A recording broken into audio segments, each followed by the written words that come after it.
if you're Peter and you're looking in Jesus' eyes, there's shame. There's guilt. And he remembered what the Lord said, before the rooster crows, you will deny me 3 times. And he went away and wept bitterly. You know, I've read this story multiple times, and I bet you have too, but I've never read it from a Pavlovian perspective. I wonder how many times when Peter heard a rooster crow, what feeling that evoked.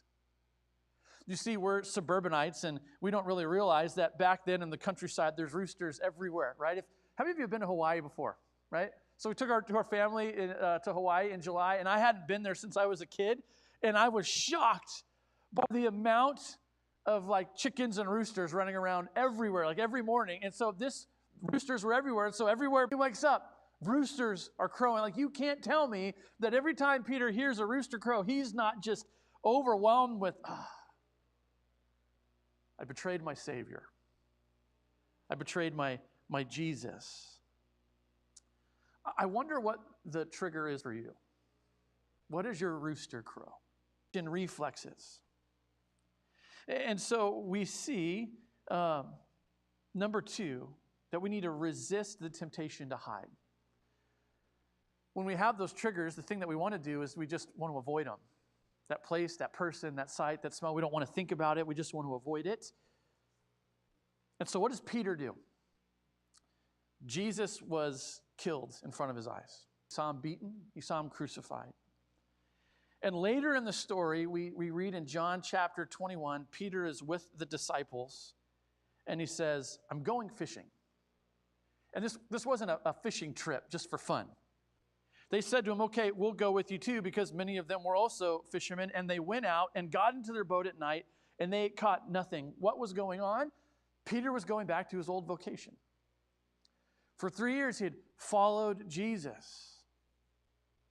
God had taught them how to build the kingdom. He said, through you, the kingdom is going to come. And Peter, after he denies Jesus, in his shame, doesn't feel worthy of it. He goes back to fishing. He's hiding.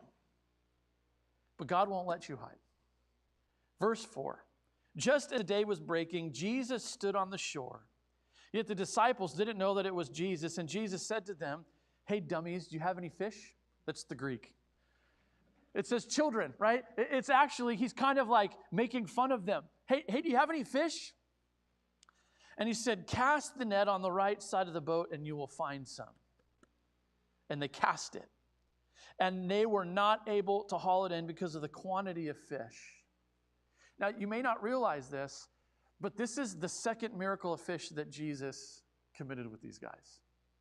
In fact, the miracle that caused Peter and his brother and James and John to actually follow Jesus was the same thing. They had fished all night. Jesus came to them and said, hey, cast your net out. And they said, we've been working all day. We haven't caught anything. And so they cast their net in and they pulled in such a great haul. And so it's the exact same miracle. Why? Because Jesus wants to reveal who he is.